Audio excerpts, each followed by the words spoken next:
Yo, everybody. What is up? Welcome back to another episode of the What Now podcast. We're super stoked that you guys are here. Thank you so much for listening. Thanks to everybody who has been hitting us up. Zach, we record this video now, bro. We got that beyond on camera. We got the camera. We got the camera. We got YouTube, maybe? We're working on some troubleshooting with the YouTube right now. It is planning on coming up on YouTube. Bear with us. The video should be on Spotify, though, which is dope. So, what's up, Zach? What's new, bro? Not much, man. Not much. Enjoying life, getting prepped for both Dancing for the Stars and High Rocks. Talk about a hybrid athlete.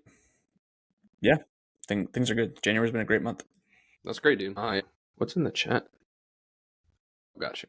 Cool. Well, let's get into it and let's see what we're talking about today, dude. I think that this is I think more of like a really tactical episode. Mm-hmm. And this is more of like kind of thinking of like, okay, what is the most important things in my office and what is non-essential? So what Zach and I were talking about before we got on here, we were kind of debating like, hey, what do we talk about? We can talk about all kind of stuff because, I mean, we do all kind of things all throughout the week. But we have our quarterly review coming up with the Wealthy Practitioner. And one of the things that we talked about was our overhead. And so it made me sit down and like really comb through like literally every single line of like what I spend our money on every month. And which is really nice because we're operating like close to like a 40-50% profit margin right now. I just lost a team member. So I'm obviously saving money on that payroll and those taxes. So I would say more month to month, like our profit margins are more around like 35 to 40-ish 5% or so, which is still really healthy. But right now we're stacking profit because we're about to move into a new office. So I'm really aware of kind of what we're spending our money on. So today, Zach and I want to kind of go over what are some of the best pieces or best things that we invest our money in each month that we feel like is really worth the ROI/investment for you. So Zach, what is your top thing, dude? Like if you would say like, this is the best thing I've ever spent my money on, what would it be? Top number one thing. Man, I have two that, first come to mind, but you're talking about payroll and like losing a team member or dropping a team member. I think especially early on, getting ACA in the office and adding that to your overhead, it's definitely an expense in some aspect, but I think it's also an investment in yourself because of how much it's going to free you up. I think we would both be remiss to say that we didn't see large jumps in our numbers, both financially, patient outcomes, all of those, and quality of life once we added. So if you're like debating, if you're like, I could just run this by myself up until 300 patients a week, you probably could if you really wanted to, but you're in the trenches, bro. 300 a week, no CA, you're in the trenches, dude. Which I know practices that do it, which is insane. And it's not saying you have to have like a huge, crazy big team, but I think number one would be a CA. Now, I was blessed to have gotten a CA that like we traded work for care for like the first 2-3 months, but I think finding that right CA is essential. Dude, I was like, man, I was thinking of like physical items that I bought, and then you say that, and now like my whole list is rearranged. I know we wanted to go more down like a physical item list, but you were just talking about payroll. So No, dude, because number like one, these are the things that matter though, like because like we always think like, okay, like what are the things that I can spend my money on? Like, and a lot of times it's not the tangible things. Like, it's not saying like, oh, I'm gonna buy this this booklet, or like I'm gonna invest in this weight loss program, and like that's what's gonna give me my biggest ROI. But dude, that's 100%, bro. Getting the right people on your team. And we talked about this at lunch this weekend. But getting the right people on your team, dude, is so essential, bro. It is worth every single dollar to hire the right people. Hiring the wrong people, you'll get just as much negative ROI as you do getting positive ROI if you have the wrong people. So using that discernment, having a clear vision, having good core values, having good, clear documented processes, that's like super key. So yeah, dude, I mean, you're 100% right, bro. Team member, worth, bro. And if Tony's listening to this, Tony, he harps on me every single time, bro. He told me to hire like from the jump. And Tony wasn't looking at my bank account, but at the same time, he was right. Definitely hire earlier than later. What to kind of wrap up this point, what is when you get to X amount of visits, like let's just say like giving some real true tangible metrics, how much money do you think that you should have extra, and how many visits do you think you should be seeing to hire a CA? I don't know about like how much money you should have extra when it comes to a CA, because I feel like they, at least in our experience, it's not necessarily from what we've heard of like an associate where you got to train them for 3 months before you really start to see ROI. I think a CA in the right spot will come in and start making you money pretty quickly. But I mean, whatever you're comfortable with, right? Again, this isn't like financial advice, but I would say if you're at that 50 visit a week number, I honestly think that's the time, because by the time you get up to 100, 150, your time to train them is not nearly as much as when you're at 50 a week. Now, looking back on it, one thing I wish I had done was more future forecasting with my first CA, because we were doing a lot of things from a daily operation standpoint that kept us at a certain number for a really long time, that were habits that were created when we were at 50 visits a week. Now, if you go back and listen to our conversation with Ryan Ryder, one thing he's really big on is the CA you hire at 50 to 100 visits a week is not going to be the same CA that's with you when you're at that 250 to 400 visit a week number, right? It's just 100%. two different people. And that was a really hard lesson for me to learn over the last year. But again, I think at that 50 number mark, that's when you start looking to hire a CA. Even if it's part-time coming in, you should know your busy shifts. If it's coming in on a Monday, coming in on a Wednesday, right? Maybe not on a Friday or whenever you're like a little bit slower, right? But still, someone to come in, check people in, reschedule, answer the phones is essential. Yeah, 100%. I think that yeah, 50 a week is like definitely my number, because like, dude, if you can do 50, you can do 100. If you do 100, you can do 200. Um and then I feel like as the business owner, you kind of like start to max out, at least for me in my systems and the way that we practice. Now, if you practice like a more streamlined type of practice, like if you're doing just straight up Straight principled pinnacle, Tim chiropractic, Young. like yeah, like if you're doing like pediatrics prenatal, I feel like that like 180 to like 200 mark is like where you and a CA by yourself can get, and like that's at like that 30K revenue mark, 35K revenue mark. And once you get over that, like it's time to start looking for some help, in my opinion, just because of like you're more established, all those kind of things. But 50 a week is definitely the mark where the CA is nice. And I really like hiring the full-time CA at Mm-hmm. 50 a week, because that's where you have enough volume to where they actually have work to do, Yeah, they have stuff to do. and you also have enough time to train them Mm-hmm. on how to grow. And 50 a week is like at the point I feel like where you have enough phone calls coming in where people are trying to get in with you, but you are now in patient times where because at 50 a week you're still doing a ton of initial visits, and like we still do a Mm-hmm. ton of initial visits right now. Yeah, And it's nice having somebody processing payments, taking the phone calls, and all those kind of things. But for sure. definitely that. I mean, and I would say like as long as you can cover their pay, I mean, honestly, for a week, you should like you can afford to hire them, because like in that time you'll get a return bigger than whatever you're paying them for the week. And I mean, like Mm-hmm.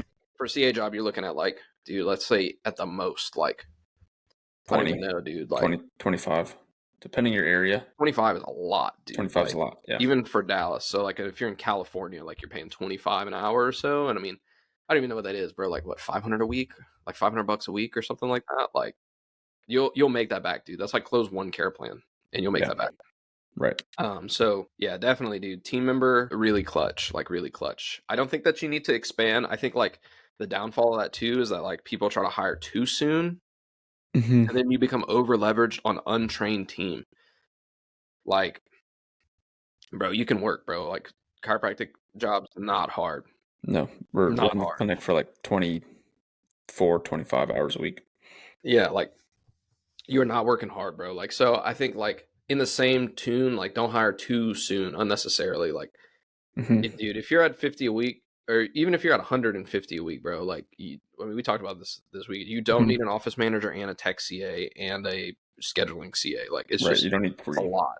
Yeah. And I mean, I had three people in the office at one point. We were at like 180, and it's just like, bro, we're all just sitting around doing nothing. So I like that one CA until you get to about 200, really, and then honestly, like I don't know, me and Caitlin right now, it's just we're rocking it, just me, Caitlin, and Logan. Like so, me, another doctor, and then an office manager, and like we're chilling right now. So Mhm.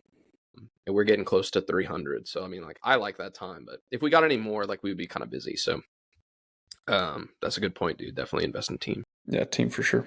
What's your next one, bro? The next one, and I'm looking at it right now, and something I should have done so much sooner, but like a laptop or some form of tech that you're actually going to use. Now, this is like super specific to me personally, but if you're still using that Parker computer or whatever that Your you school got, that's computer? that's slow, not as in depth. For me, I had a Microsoft Surface like all throughout chiropractic school, which was great for note taking, but it's not a laptop. So like it couldn't sit in my lap if I was like on the couch or on an airplane, or it just wasn't easy to like just whip out. So I had a like distaste for using it. So there'd be so many times where I'd come home and be like, all right, I got to get this done. But I just hated using the Surface so much that I would just wait till I got back to my office computer. So I think that's which just sounds crazy, but like I would just like get to the Dude, office an hour early and just work on the Mac. So buying a laptop, um, or just paying for whatever to make your work from home or whatever that case looks like for you more streamlined and something that where you actually want to go into, if that makes sense. yeah, dude, I couldn't agree more. And I'm a huge Apple guy. Like, I love how like I can literally just drag and drop stuff from the iPad to the computer, and like everything works together. Dude, my biggest thing is when I was in undergrad, I had I don't know, Windows something, whatever. It was like 24 inches. It might as well have been an entire TV. It was huge. And it was slower than slow. Like I feel like it worked in reverse time. Like I feel like I lost time like working on this thing. But Mm-hmm. and like every time I would open it, it would have to do like some sort of like update login nonsense, bro. Like I love my MacBook. So then I got a MacBook and I loved it because you open it up, you work on it, you close it, and then it's done. And Mm-hmm. then like the minute you open it back up, it's right where you left it. That's exactly what I want. And so I had the same MacBook all throughout a grad school and undergrad, and then I used it to start the practice. And it had got really outdated. It was really slow. And I was like, bro, this is like way too slow. And the first month I hit 10K, I bought this new MacBook. Best investment ever, bro. Mm-hmm. Like so solid. And we have the Mac Mini, which plugged into like a big Dell monitor, and I love it. It is fast. It's going to last forever. It works just like the MacBook. It is all connected to our stuff because everything is digital now, dude. Like, I mean, for you to have like some like absolute dinosaur of a computer is just Yeah. like, dude, and like, I get it. It's fine, but you'll just be so much more productive if you have a better piece of tech and like you're on it so much. Like our phone system runs through it, our EHR runs through it, like we record the podcast on it. Like, Mm-hmm. I mean, you don't use anything paper. Like everything is on your computer. Like, dude, invest in good tech. Mm-hmm. That's definitely it. All right, Zach, Yeah. what's your third one? What's your third one? Third one, uh, maybe it's second, maybe it's even first, but I mean, again, some form of objective measure, whether it's going to be CLA scans, X-rays, posture analysis, just paying for something that's going to allow you to one show patients what's going on with them, and then two track what's going on with them. I think that's a big miss in a lot of chiropractic offices. Is like, oh, we'll just do like range of motion or whatever, and some get away with it, right? Which is great. I don't want to say like get away with it, but they do well without it. But in most cases, I think it's going to help you a ton, even from like a clinical side of things, knowing what's going on with these people. So I would say investing in some form of that would be number three. Yeah, I think that it's like one, it's kind of how you like to practice, you know? And so, I mean, like, I get the insight thing is not for everyone, and that's totally fine. I just think like some sort of measurable something that shows people, like, because like, what's one of the things that like, hey, puppies, nice. Like, dude, one of the things I think, like, I was just looking at, there's this girl that she sees Autumn Gore at Cafe of Life. She's got like 2.5 million followers, and this video has kind of been like going around everywhere. And she was talking about, like, hey, one of my secret tips for postpartum care is going to the chiropractor. And so she's got almost 3 million followers. And so I was like, let me go and read her comments and see what her following is saying about chiropractic care. And everybody's like, oh, I love it. I love it. I love it. But then some people, the only comments that I saw were like, one, either chiropractic is dangerous, or two, I went to the chiropractor and I got worse / it didn't work. And I think that having some sort of objective measure is a great way to show people the effects of what they're doing, even though they might not see like gross, amazing, miracle, life-changing changes. I think that having the objective measure is really key to just back up what you're doing. So I totally understand, because I was in the same boat of like, I couldn't afford the insight scans until like, so to like let you guys in a little bit, I had just had HRV and the posture screen app. And so $100 on 200 credits for the posture screen app. And then I spent, it was $250 a month, or it was $150 a month that I got just the HRV for. And I thought that's how I was going to run my practice. I think I still have 97 credits on my posture screen app because that was just like not it for me, bro. Like, and I said like, well, I'll just invest in the rest of the tech. And because it was another $250 a month or something like that. Like for insight scans, you're looking at like, with the software and everything, you're looking at like $500 a month ish. And I think that's super affordable if that's out of your range. Zach, if you didn't have insight scans, because a lot of people DM me and say, hey, like, what else would you do that's more affordable than insight scans if I'm not ready to buy insight scans yet? What would you say? What would you do if you couldn't scan? I mean, different offices. So, I mean, if you're seeing mainly adults, I think the posture analysis is great. It's very affordable. You just need the iPad and then pay for digital posture assessment app. Patients love it from our end. And then I don't like a neurokilometer. I don't know how expensive those are though. But I mean, that's gonna test temperature along the spine. Yeah, that's solid. I didn't even think about that. That'd be cool. So that would be, shout out the Gondroids out there, but that'd probably be the second one. I think some way to show there's a deeper sense of what's going on here than just your forward head posture, right? So being able to show inflammation in some way. I mean, I don't even use thermography in our office, but that's why we have the HRV and the EMG. So yeah. Yeah, for me, I give this answer a lot. I would have three things. It might cost you $50 to get all of them, maybe. The first thing I would have is, Oh, you have your little thermometer thing. yeah. So the first thing I would have is that, dude, infrared HVAC thermometer. They're $10. I have three of them because Caitlin and I use one, so that's two, and then we have one that the kids play with because they love it, because they just like shining the laser all over the place, and they think it's really cool. So I would get one of those little HVAC thermometers. It's like the one, if you remember, before you could go in the grocery store in COVID, they would like scan your forehead to see if you were alive or something. I don't know. But I would get one of those because we measure bilateral Atlas fossa temperature. I use it every single adjustment when I check people, because I feel like if you don't have like a pre and post check to see if the nervous system is clear of subluxation, then like, one, it just really enhanced my clinical outcomes a ton. And it's literally like $7 on Amazon. Super cheap.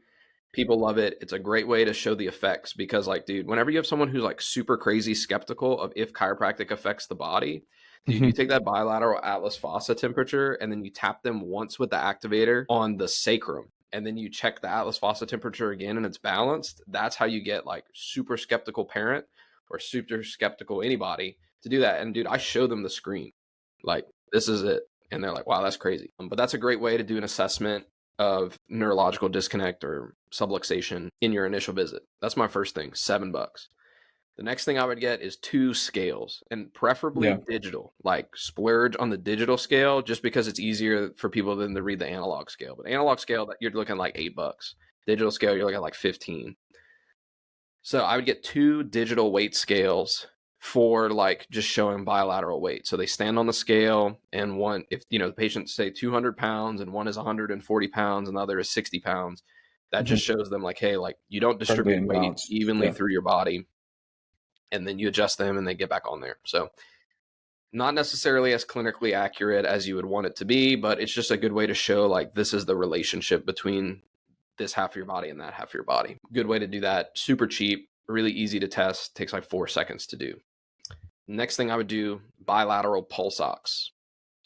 I love the pulse ox to measure subluxation because I feel like it goes deeper than that because it's showing oxygenation level. But I would do 2 of them at the same time, one on the right hand, one on the left hand, and see what the heart rate picks up in the right and the heart rate picks up in the left. And the same thing with the oxygen. And then I would do that after. And I would measure those things, dude. And those all test dysautonomia, imbalance in the nervous system, posture misalignment. I would check all those things, dude. And like pulse ox, you're looking at like still like $6 or $7, maybe $10, right? So you get 2 of those, you get 1 thermometer.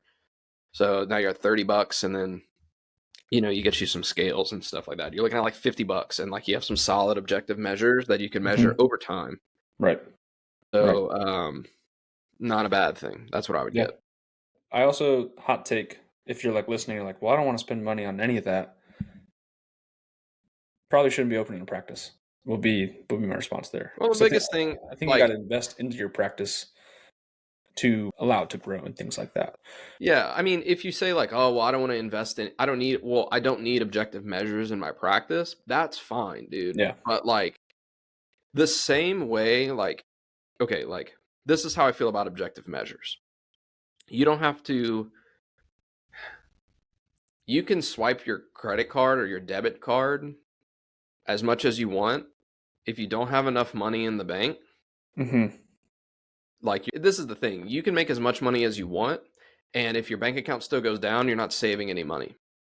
That's just like cold hard fact. Like if you're spending more than you are saving, you're losing money. If you are making money more than you are spending, then you are growing your finances, saving money.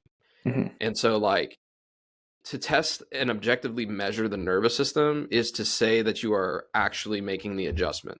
I feel like if you're not objectively measuring the nervous system, how do you know if the system is clear or not? And like you can do a subjective measure like leg length. That is a subjective measure. The like all of the checks and stuff like that are you checking the patient's reactivity to this. That's not giving you data, a number. Those are subjective measures to me. Like if you do zone, I do zone, big zone guy. And you check that palpation and hey, is this pain better or worse? That's to me, that's not objective. That's subjective. And you should take both. You should take subjective and objective measures. Do you feel better? Do you feel like you move better? Does your pelvis, like Deerfield check, whatever, is that all better? Yeah, I think those are super evident. Your objective measures should back that up. Like for us, if the leg length is even, but the temperatures are not balanced, the system is not clear because that tells me that there is a subluxation somewhere from C1 all the way to the feet somewhere. And I think too, it's a great differentiator. Like I just had a patient, old lady. She's like, this is my 15th time going to chiropractor. I've been going since I was 13 years old. And then at the end of our exam, which I don't really feel like our exam is like super in-depth. We do the posture, HRV, EMG. She goes, wow, I've never had a chiropractor this thorough. And I was like, what do you mean? She's like, no one's really ever like tested anything. I was like, that's crazy, right? And I think it's just a kind of a knock on our profession in a sense that we were just kind of wheeling dealing, free flying for a long time. But dude, because this is the thing. What half of the people, like when you were gone, I was just saying, like I was reading that girl's comments on her post, like about her going to Autumn's practice, and everybody's like, I went to the chiropractor and it didn't work, or I went to the chiropractor and it's dangerous. Like people think of those things because they just don't have enough information. Like that's the thing. And we as a profession don't put out enough information that's objective, like straight up. Like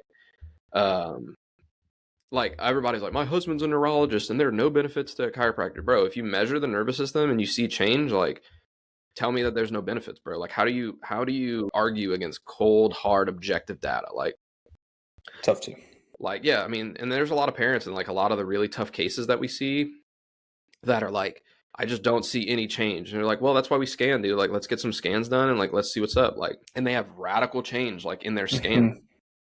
And they're like, well, at least I feel more confident of like, okay, yeah, like it really is better. Like, like, They're seeing objective change. And so I think that we should, as a profession, like have data to back up what we do.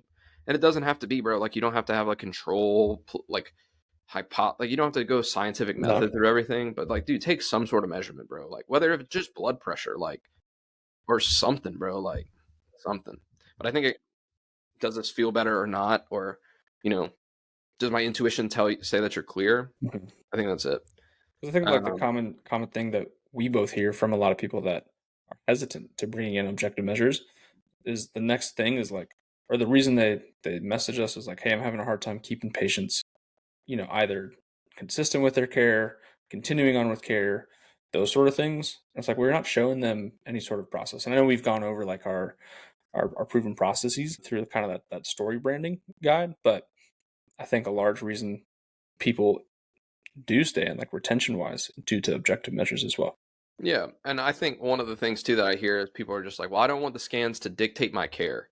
Well, Then dude, it don't doesn't let it. have to dictate your care, bro. You're the Yeah. boss. Like it's a robot. Like you just like it's just telling you, like, just because there's a red bar doesn't mean that someone has to come in for an intensive. Like, or like, if their HRV sucks, like you don't have to see them for 12 months, like whatever, bro. Like if you want to sell a 6-pack of visits, then like, dude, sell a 6-pack of visits. Or like if somebody scores a 99 out of 100 on their insight scans, bro, and you say like, nah, you still need 150 visits over the next year, dude, do that, bro. Like be the doctor. Like that's your choice. Like you make that decision. That's your call. Yeah. It's your business, bro. Like, or if you don't want to scan, don't scan. Like, if you don't want to take objective measures, don't. But like, I believe that it's a big value add back to your patients, and I feel like morally, it's my obligation to show these people like this is what's happening in your nervous system. I think it's the right thing to do. Yep. What would you say to wrap up? Right. So we had people. Right. CA would be number one thing that we spent money on.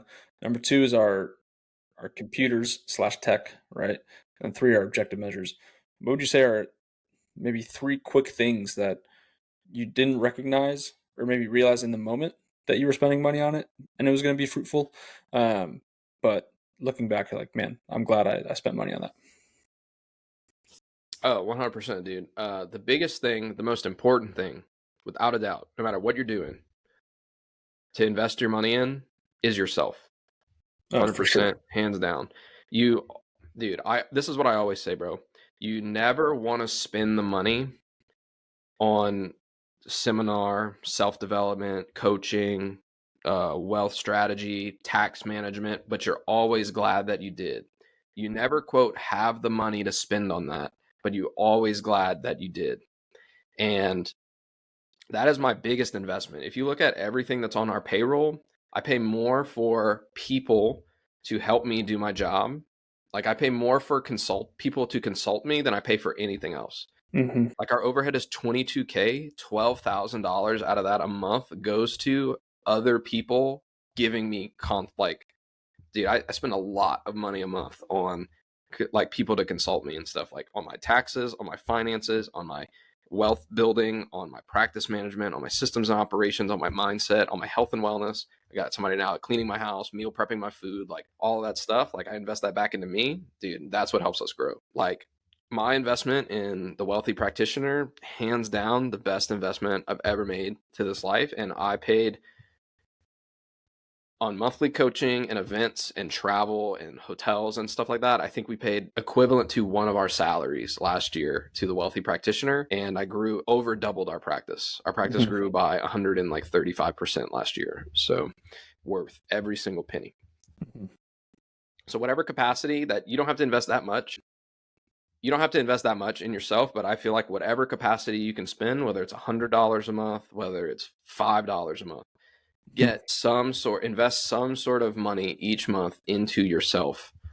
You can even use the Wealthy Practitioner Accelerator, which you get $100 off on. So yeah, dude, and like that's $1,000, but you get lifetime, like you get access to that for a long time, and so like you can go back all the time, bro. Like the pediatric experience, I think for startups is like $150, $200 or something like that. Like solid program. Like, dude, Alex Hormozzi's business course, that was the first course I took. It's free.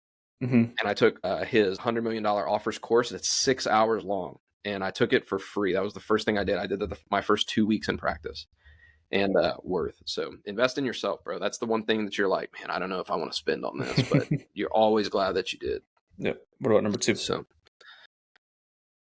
number 2, dude, nice furniture, bro. I like whenever I first got in, like in just the general aesthetic of your office, like when I first started, I didn't change the flooring, I didn't paint, I got hand-me-down furniture, and like, because that's all I could afford. Mm-hmm. When I moved into this new office, I really invested a lot in nicer quality furniture. Not like I'm not shopping everything at Pottery Barn and like spending thousands of Mm-hmm. dollars on things, but like nicer furniture that will last. And I think it goes a long way because people see like how intentional you curate your space, and that goes a long way. And probably the third one, dude, like,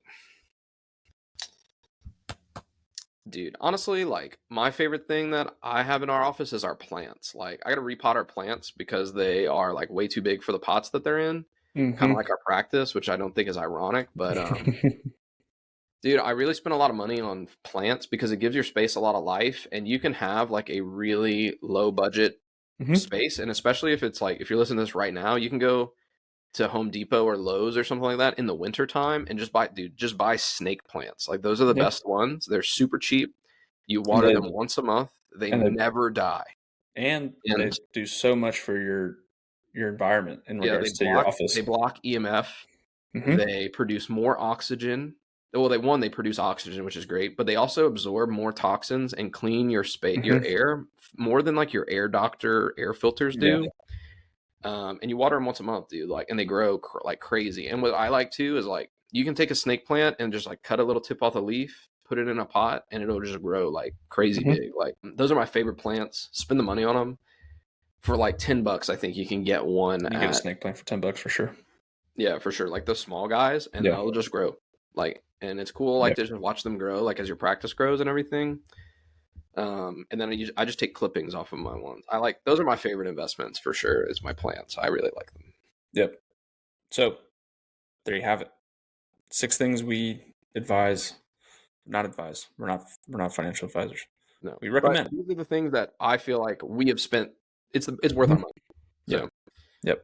invest in yourself, invest in your practice, invest in your future, and keep listening to the What Now Cairo podcast. All right, guys. Peace. Peace.